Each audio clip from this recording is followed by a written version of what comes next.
Hello, everyone, and welcome to this month's game research meetup at DSV at Stockholm University.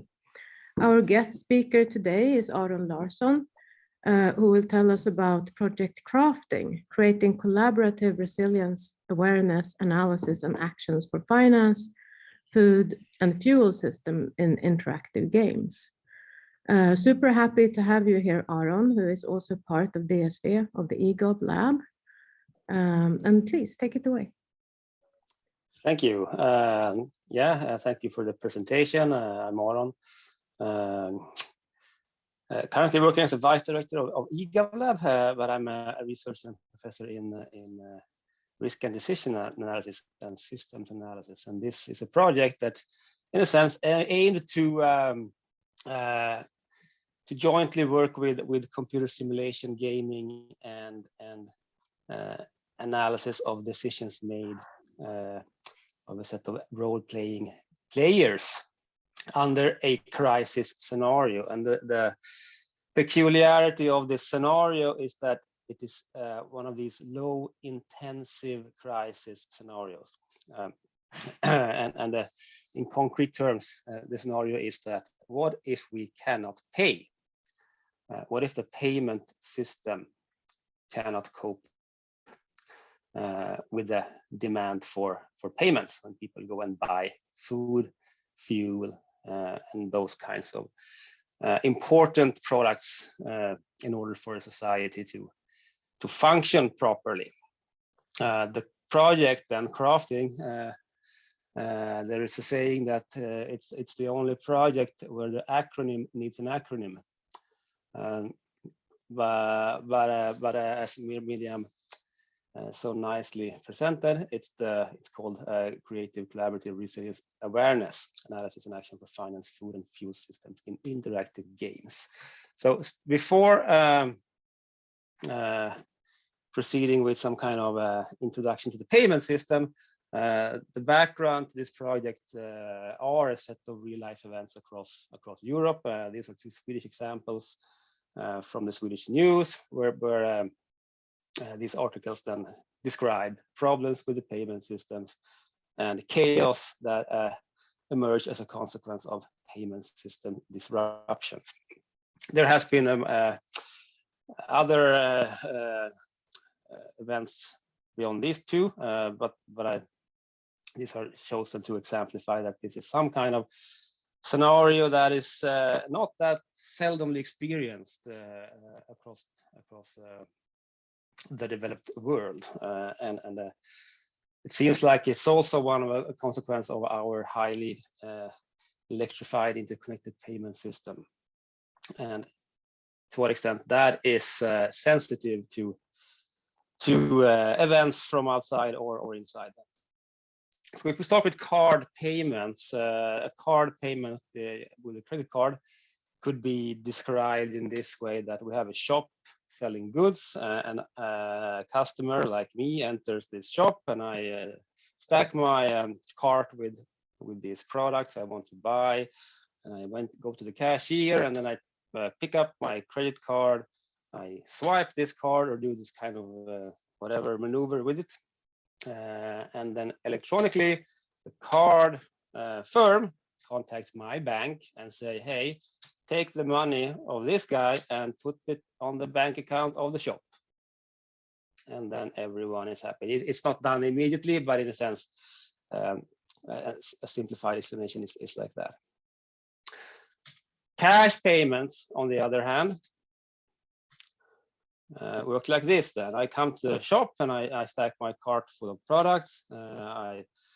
If I intend to work to use my credit card, and I try to swipe it or do this, put it in, it doesn't work, then my immediate kind of solution in normal shop is to look for the ATM. So I go to the ATM and then I withdraw cash from my own bank, and then I can get some kind of cash, and then I take the cash, give it to the cashier, and then I leave, and then the cash is then collected by a cash transport company, driven to a repository, counted, and so on, just to make sure that it's nothing is fake or criminal activities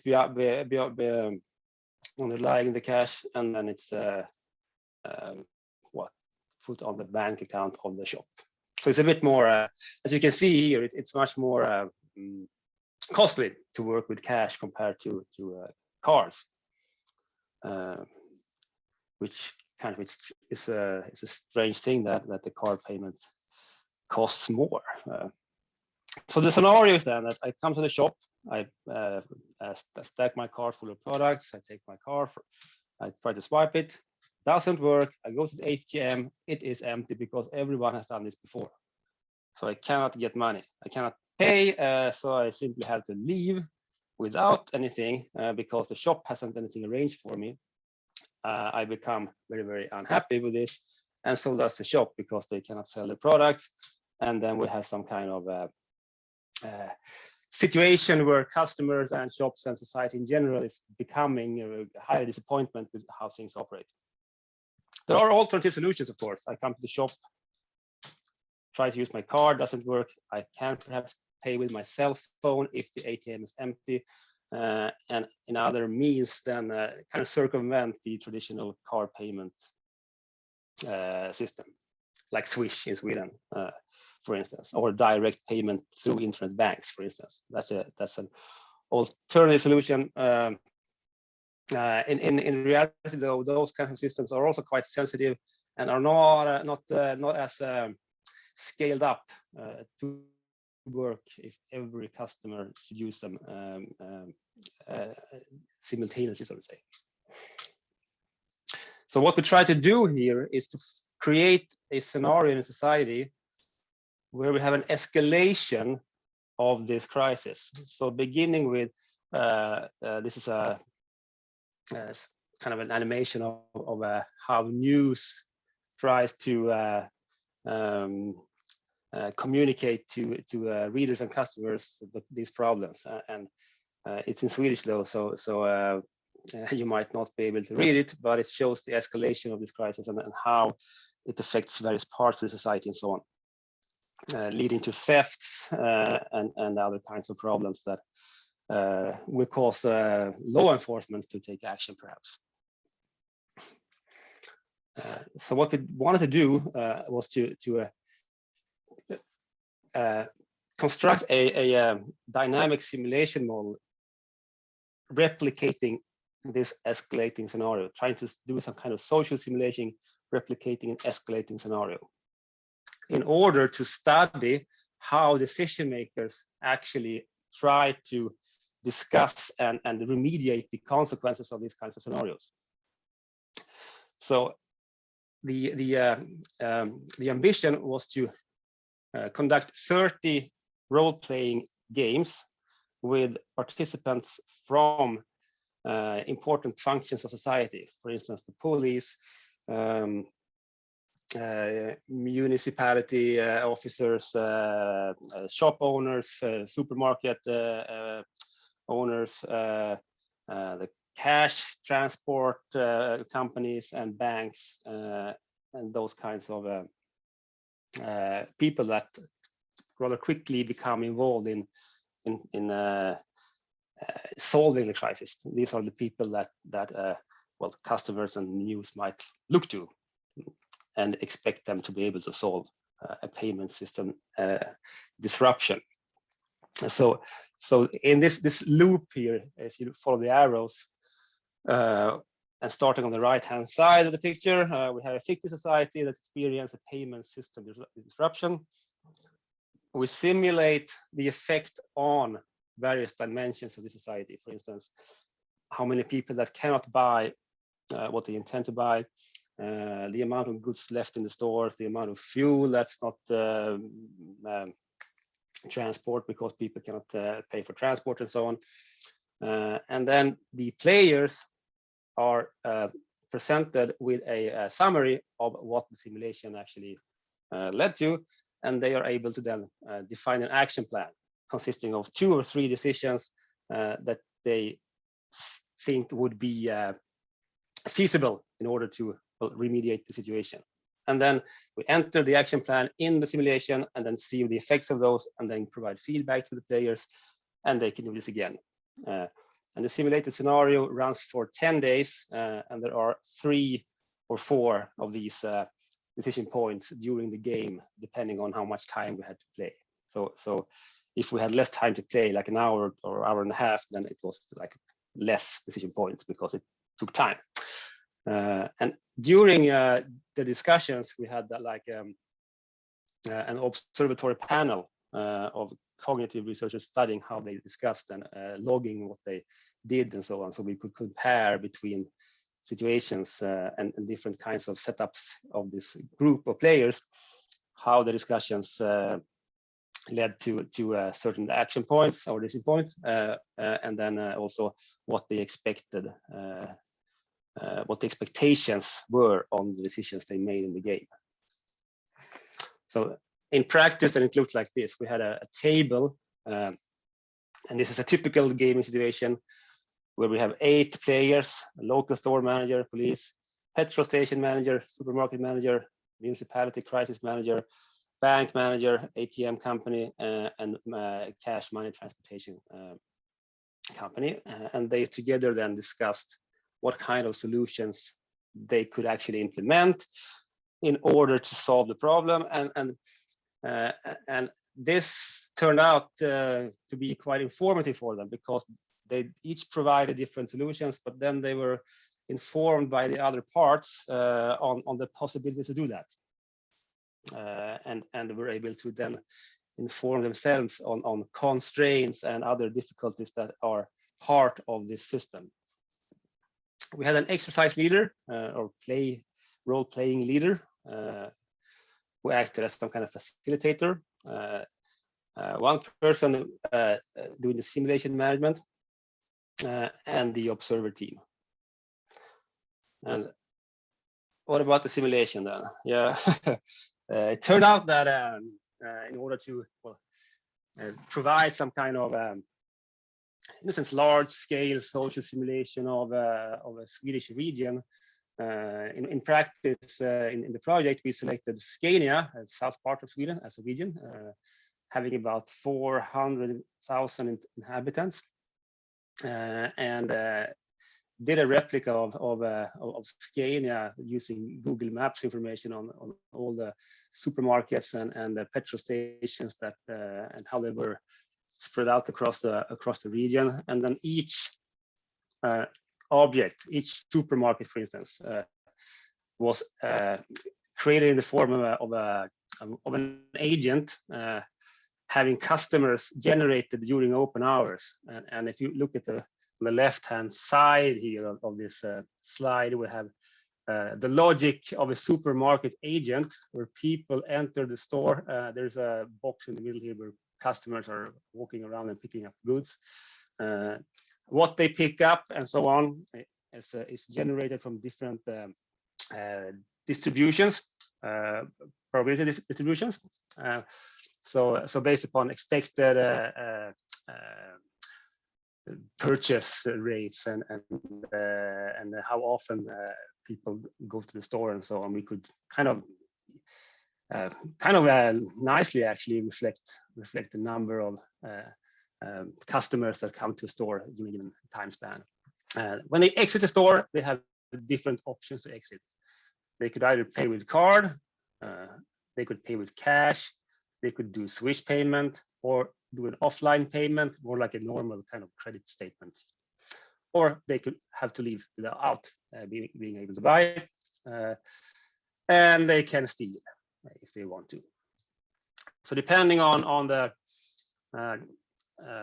properties or the services of each store, different of these payment options are enabled. So if you look at this case, we have only card payment and cash payment enabled. In this store, people could not pay with Swish or do offline payment and so on, which is the kind of normal situation. And then for each customer exit, there is a system dynamics logic providing feedback to the whole system, depending on the success of that customer. Could that customer buy and pay and leave happy, or was the customer disappointed with payment systems, couldn't pay, or disappointment because of lack of products due to other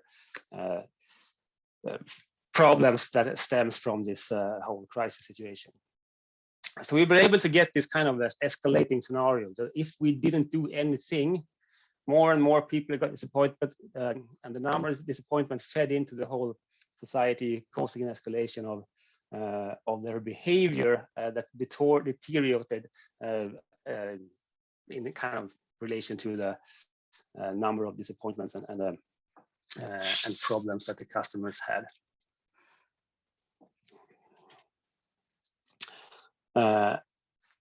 This is how it looked like, a situation where a game was actually played.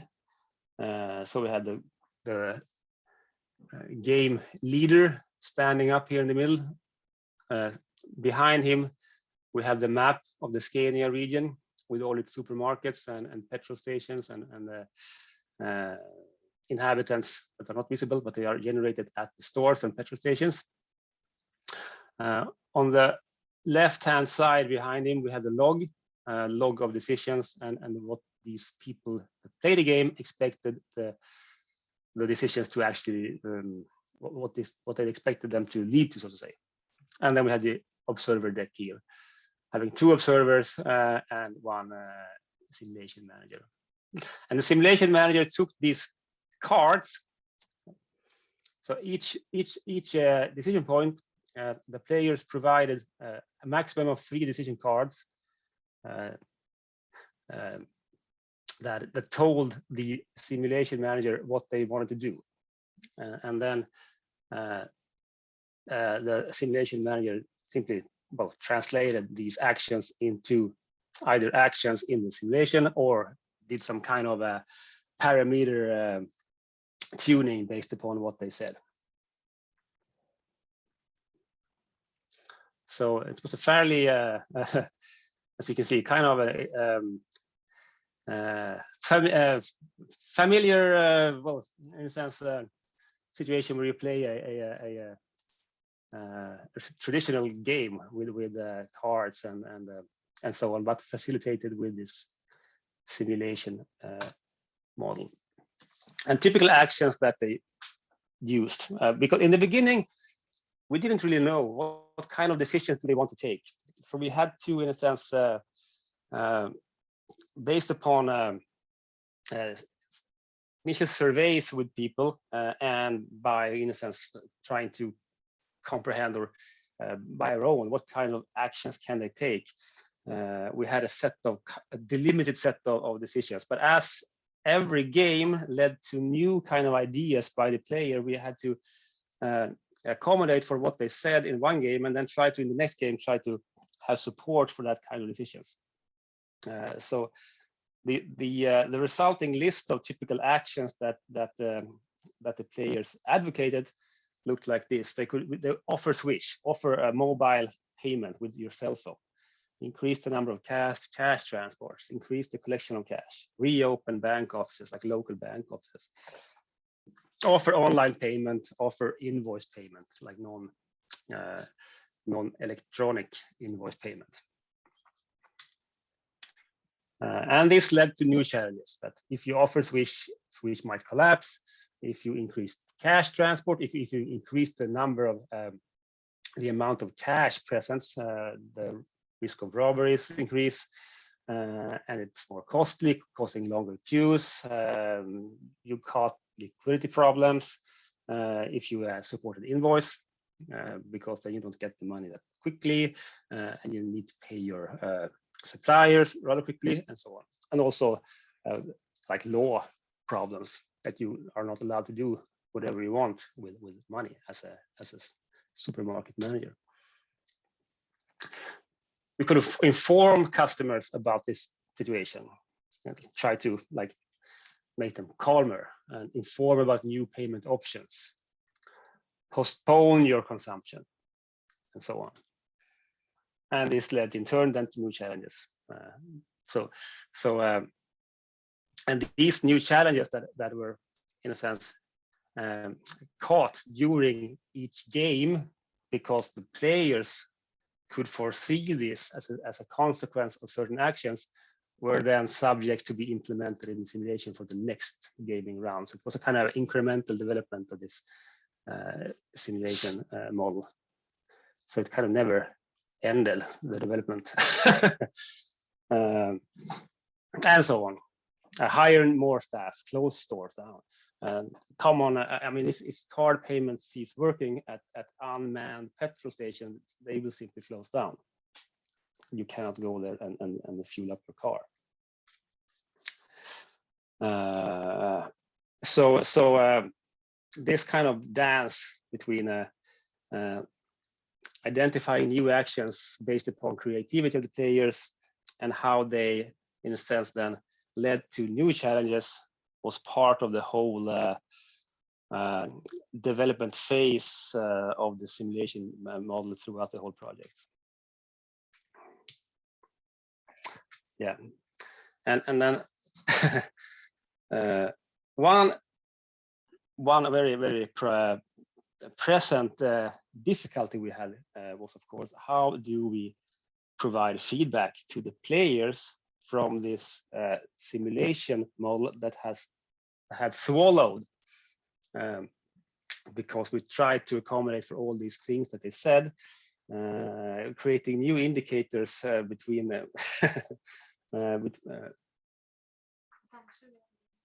sorry, den är där. Ja. I have some guests in the room. So we had all these indicators about if you start on the top left here, the number of store visits. I mean, how many people that enter the store, and based upon those indicators, we wanted to be able to assess how good the players play the game, because that's also interesting. I mean, if you're part of this game and you spend a day with other people playing a game, you want to know, did we play good or did we play bad? Did we suck or were we the best players ever? So we had to define this kind of a rule for representing how resilient the society became due to your actions when you play the game. And that was done by defining a baseline scenario, which was, we have this crisis situation and we don't do anything. So let it just come, we don't do anything. And that's the red scenario. So if we look at the number of, for instance, store visits on the top left side here, the first cumulative graph, we see that the red line is the number of store visits if you don't do anything, and the green line is the number of store visits if you have no disruption. So if everything works, everything is as normal, then we have the green result of each indicator. And if we have this scenario and don't do anything, we get the red one. So what we wanted the players to do was to be able to make decisions that moved the black line, which is their play, the current game, as close to the green line as possible, and do it as quick as possible. So you get the temporal dimensions as well. And that in that way we could inform the players that, well, the second game you played better than the first game, and this is visible if you look at the results of your indicators and compare them between games.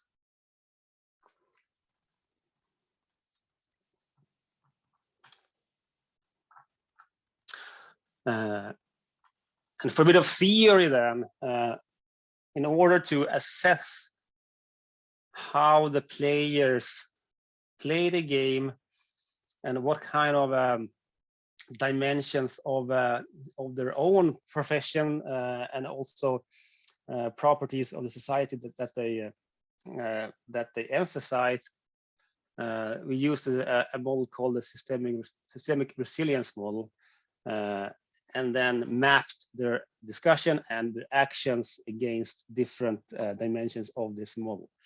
And the model kind of draws upon that if you in a resilient society, you are you have the ability to anticipate unwanted or unknown kind of events that cause harm to the functions of society, and you understand the dependencies between different actors and between actions. So if a supermarket owner does an action, that person understands, in a sense, how that affects other parts of society. And then we try to map what they actually, where in this kind of, in a sense, normative idea of a resilient society with their actors, where they are. I mean, what kind of, is there some kind of heavy weight put on one of these dimensions, or it's like even spreads? They are quite comprehensive in understanding resilience. And as it turned out, they were quite or heavy lean towards anticipation and control, and not so much monitoring. Perhaps that was part of how the game was played. We don't quite know that yet. But this initial kind of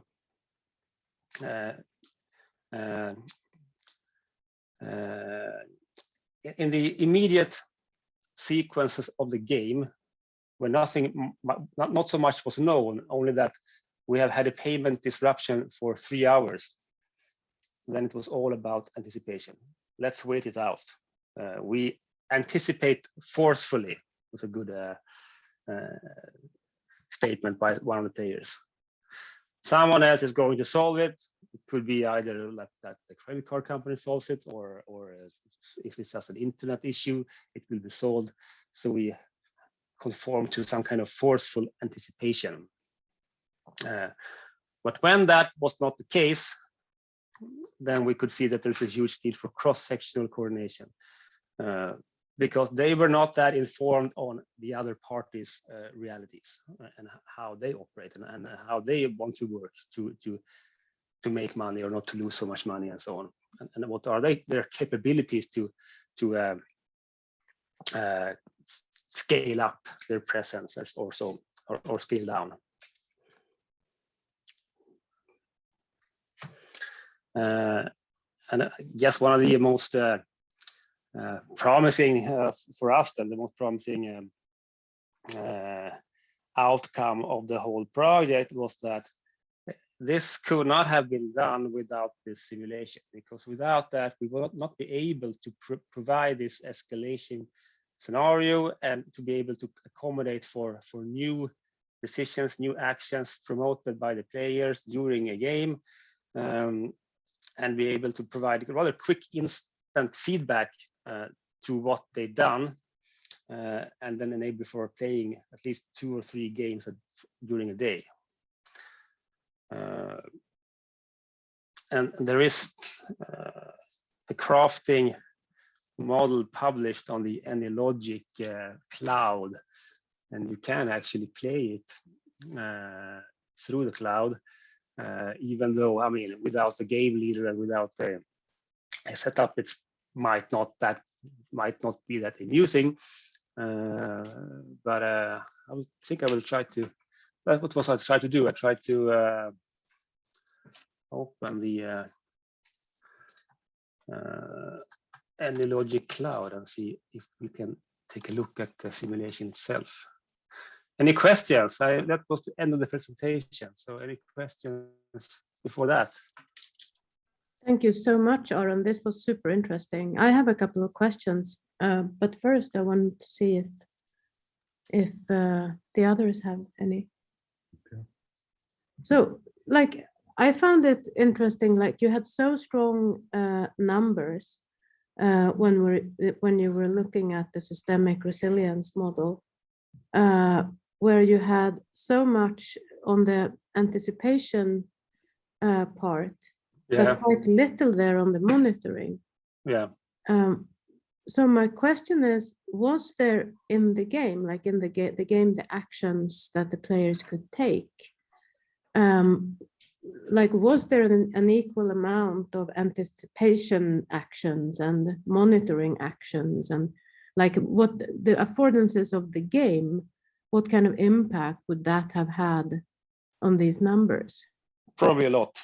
I think that with respect to monitoring, it seemed to me like the players, they didn't have to take much action with respect to monitoring in the game because they got that for free from the game. Okay. Well, that would explain it, because that was also something that I thought about, that what if there would have been more monitoring, do you think that they would have played the game better? Like getting to those, like the green lines, the ideal outcomes for resilience. Yeah. What they didn't do, I mean, and that was also what we identified, that when they selected a couple of actions to do, and then they had some kind of expectation on those actions, like we expect this action to lead to fewer robberies or so, fewer thefts perhaps.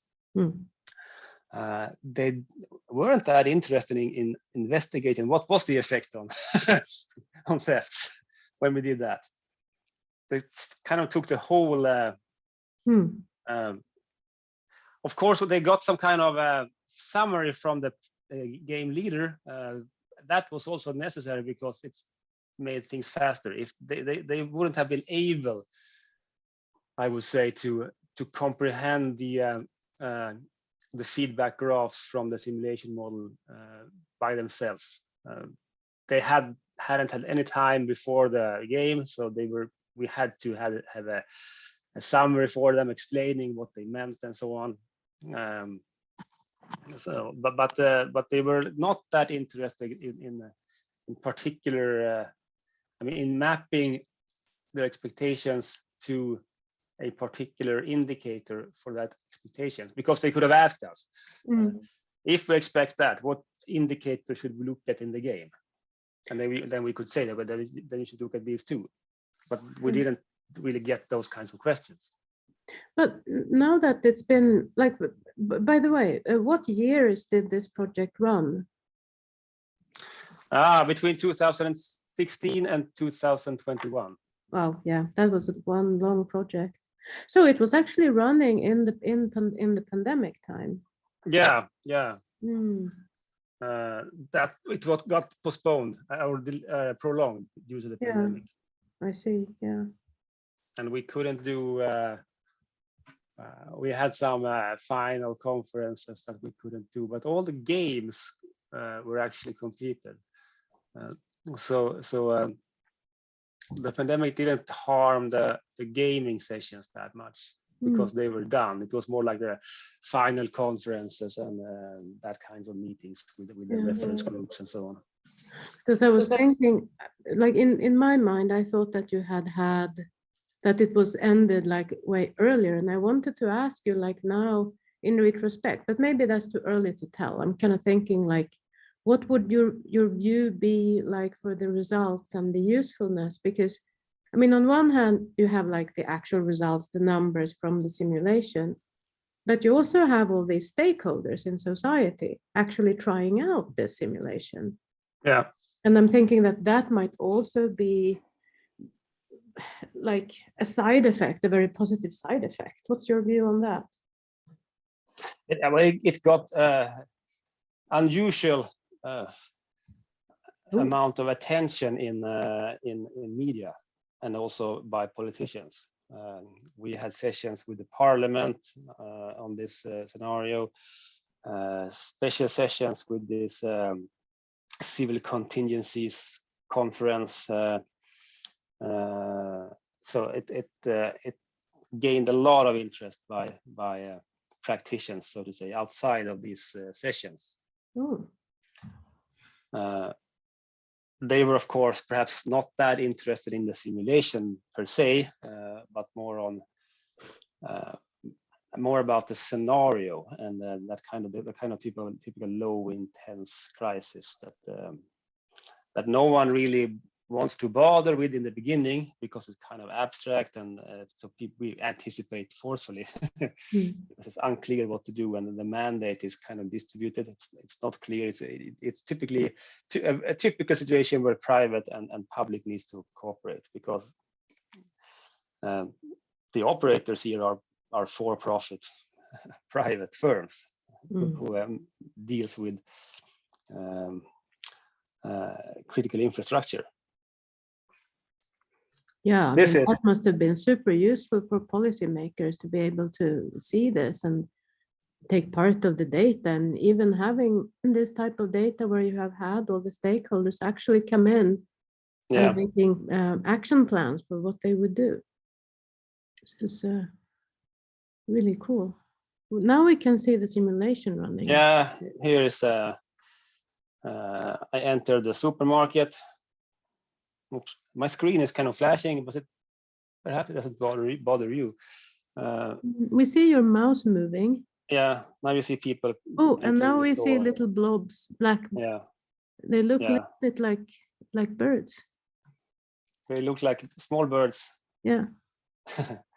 So, and this is a store. It's open. You can see that it's 5 p.m. in the afternoon. Thursday, March 12th. Yeah. And now it's a pause because there is a decision or a decision point. So then it's, oh yeah, sorry, I think I actually stopped it. Oh, so you can actually run it from a web page. Yeah, you can run it from the Angelody cloud. Very cool.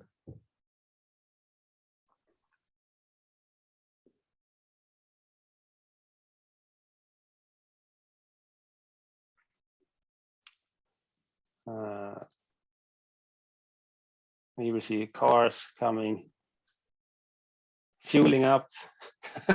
Oh, so now we're at the gas station. Yeah, this is a gas station, and now it's in the middle of the night, so not so much commerce.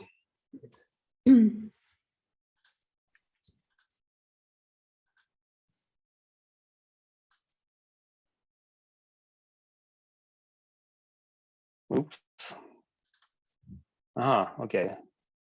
It doesn't work exactly in the same way through the cloud as it does. You know, while you're doing that, how did you? Because this seems like a huge project. I mean, it was running for a long time. Like, how did you find and kind of onboard all the stakeholders in a big project like this? Through the counties, the county board. I see. So we travel around in Sweden and play the game in every Swedish county. Yeah. Well, you must have been spending so much time on trains. Yeah, trains. Yeah. People exactly, because the trains didn't really work also. So people were stuck in the middle of nowhere.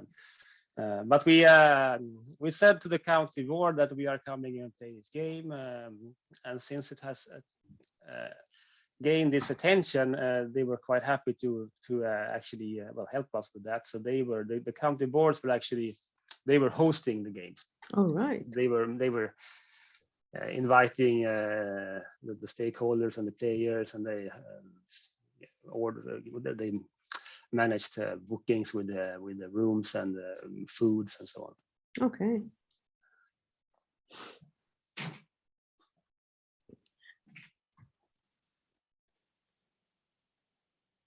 I am taking notes of the important stuff you say. All right, and now here we are again looking at the big map. Yeah. Right. So those green squares, I suppose, are those stores or? Yeah, those are stores. I can zoom in. I just need to be.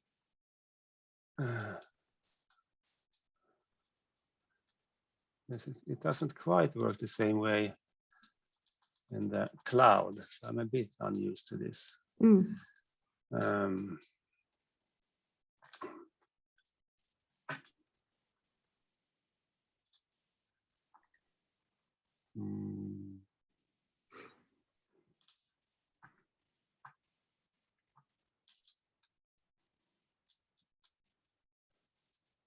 I want to go back to the map, but if I click here, it closes down.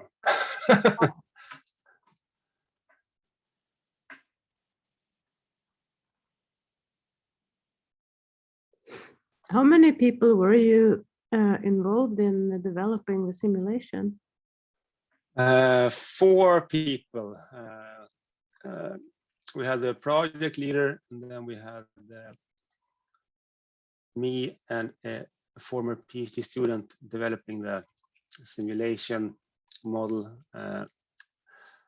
and then we had like a simulation, a person with simulation dynamics background who provided some feedback and ideas. Mm. You can zoom in. But then when you were out in the counties, you had like some kind of combination of these kind of like physical cards. Yeah. This, right? Yeah. Initially, we did not. Then they said with words what they wanted to do. But after a while, we figured out that there are some actions that they do every time, and that we could standardize the setup with playing cards, because there were actions that were some actions that were promoted in one game, and then in another game we wanted them to start thinking a bit. If they were kind of stuck in their thinking, they didn't gotten any ideas, then we could provide default playing cards. You can do this. You can increase the number of guards if you have problems with security. You can enable for offline payment. That's really smart, because then you get that kind of standard set and like something tactile that the players can hold. Yeah, and then I suppose that one person must have been at their all time, like inputting the data into the simulation. Yeah, of course. Yeah. And these cards were then, if we look at these actions frame here, these are actions. So if they say close all supermarkets, then we can simply click on this, close them. Yeah. And they did not work with this detailed kind of like stop the supply on dairy products and that kind of actions. They did not work on that detailed level. It was like all or nothing, basically. Yeah, must have been kind of interesting to do this, and all of a sudden we're hit by the pandemic and all the toilet paper disappears from the stair. Hoarding. Yes, hoarding was rather something that we really wanted to be able to replicate, and we did, but not for toilet paper. So we missed that. Which is kind of like what was that? So this has been super interesting to see. If people want to learn more about this, how do they find the project? Like, can anyone go in and like look at this simulation, or? Yeah, it's anyone can run this simulation on the AnyLogic cloud, and then you go to cloud.anylogic.com and you search for crafting, CC single R triple A triple F thing. Yes, like you're not going to find 2 of those, so I mean that's a good thing. Yeah. Well, does anyone else have questions before we applaud Aron? I just want to thank you. This was very interesting. Thank you very much. Thanks. Yeah, this was lovely. Big applaud to you. And I will now close the recording and say greetings to the future from our time. Okay.